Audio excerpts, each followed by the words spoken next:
Dans le judaïsme, la femme représente le corps et le mari représente l'âme.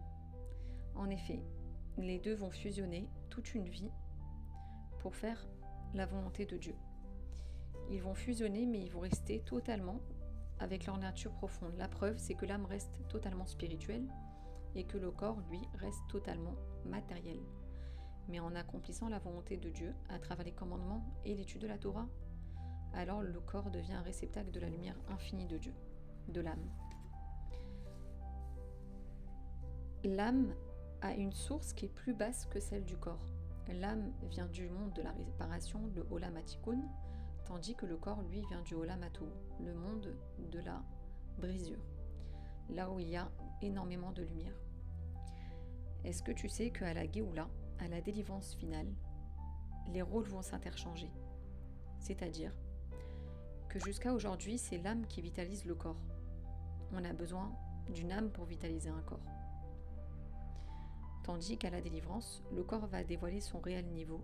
Il va arrêter de se cacher et il va dévoiler qu'il est supérieur à l'âme. Comment? En devenant éternel. En effet, c'est lui qui va vitaliser l'âme, désormais. Comment on obtient ça? Grâce à l'accomplissement des commandements divins pendant tout le temps de l'exil et grâce à l'étude de la Torah.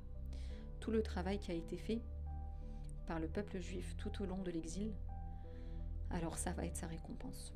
Un corps éternel, une âme éternelle, mais la nouveauté, c'est que ce sera le corps aussi qui sera éternel.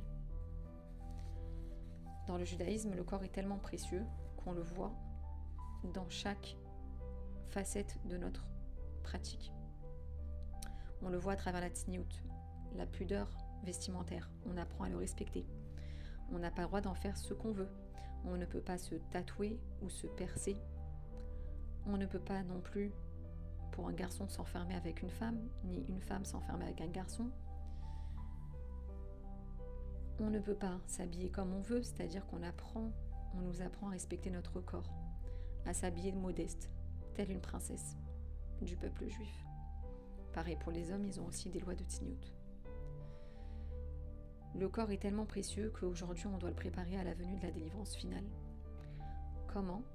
En faisant en sorte qu'il soit en parfaite santé, c'est-à-dire en prenant soin de lui, en mangeant correctement, en ayant assez de sommeil, en buvant assez d'eau dans la journée, en écoutant les professionnels, en faisant de l'exercice physique. C'est très important. Pourquoi? Parce qu'on est en train quelque part de préparer notre corps à la délivrance finale. Alors oui, une femme, une maman ou même un papa, on est débordé, la vie va très vite, on passe de Shabbat en Shabbat, mais c'est pas une raison. On est les piliers de la maison et on a besoin d'être en forme pour s'occuper comme il faut de notre foyer, de notre maison. Donc, à nous de reprendre notre vie en main et ça commence par se nourrir correctement, prendre soin de son corps, apprendre à l'aimer, à l'apprécier et à remercier Dieu pour chaque chose dans notre corps qui fonctionne, pour chaque chose qu'on peut faire avec nos mains, avec nos yeux, avec notre bouche, avec notre nez. Toutes ces choses-là sont un cadeau extraordinaire, infini. Et il faut qu'on arrive à en être conscient pleinement, parfaitement, au quotidien.